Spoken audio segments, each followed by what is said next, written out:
મંગલ પાંડેને પકડવામાં આવ્યો. ક્યારેક હિસ્ટ્રી ઓફ ઇન્ડિયા વાંચો તો મને તમને ખબર પડે. મૂછની માથે તાવ દઈ અને મંગલ પાંડે, સાંભળજો સાહેબ, ભૂદેવનો દીકરો, 26 વર્ષની જેની ઉંમર હતી, પોતે અંગ્રેજ સરકારના પોલીસ અધિકારીમાં માતાજી નોકરી કરતો હતો. 1947 પહેલા બનેલી આ ઘટના 1857 નો સ્વાતંત્ર્ય સંગ્રામ, એમાં આ ક્રાંતિકારીએ જેને ખોડિયું ખાલી કરી દીધું છે. અને જ્યારે એનફિલ્ડ રાઇફલની અંદર જે રાઇફલ આપવામાં આવતી, જે બંદૂક આપવામાં આવતી, એમાં ગાયની અને ડુક્કરની ચરબીનો ઉપયોગ થતો.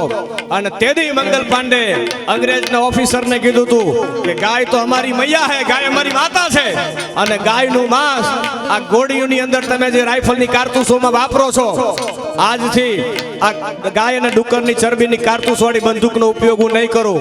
કે તો તમારી નોકરી તમને મુબારક છે.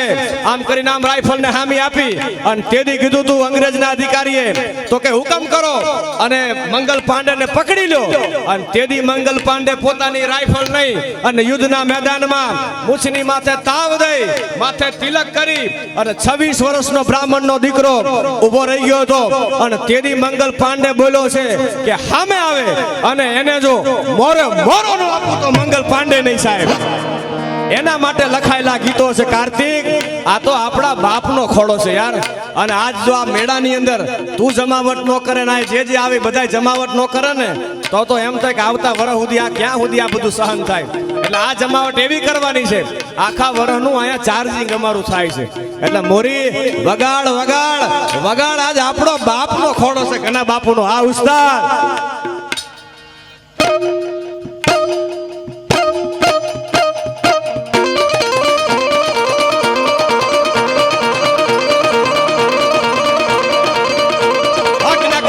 સુરા લડવા મેદાન માથે માંડીયા પલાણ ઘોડા ઘૂમે ગમહાણ ચીગડ કાળી બોલી ભલાણી કાળી સુખ ધોડિયા ડમરી સાડ હામલો મેદાન.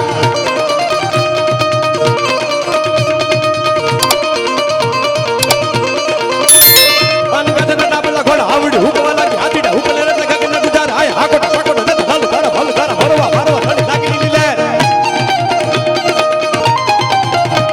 અન ગુજાડી ભવાની દેવી રણ મેરે કદે બુકી વિસરી ફકત બુકી કરમની ફરાણ હવડા હવડા ઠેક ભેવડા છોડ દત કાડ કાડ હમ હમ હમ હમ હમ હમ હમ હમ હમ હમ હમ હમ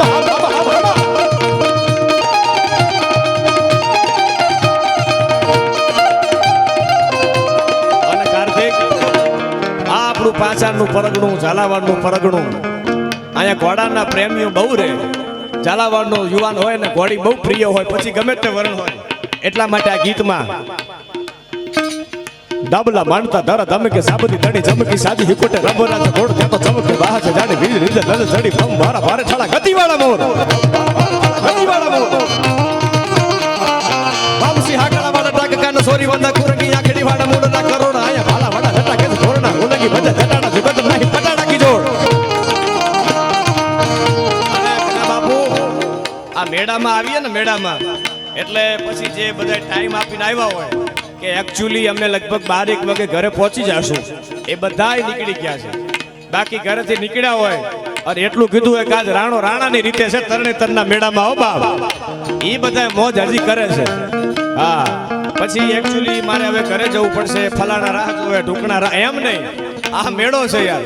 અહીંયાથી તમે મેળામાં આવો અને મેળામાંથી જ્યારે ઘરે જાઓ અને કોઈ પૂછે કાલ ક્યાં ગયો તો, એટલે પાછળની ધરતીનો હોય ને એ મૂછે તાવ દઈને એટલું જ બોલે તરણેતરના મેળામાં ગયો તો, બાકી એમાં બીજી વાત ન હોય.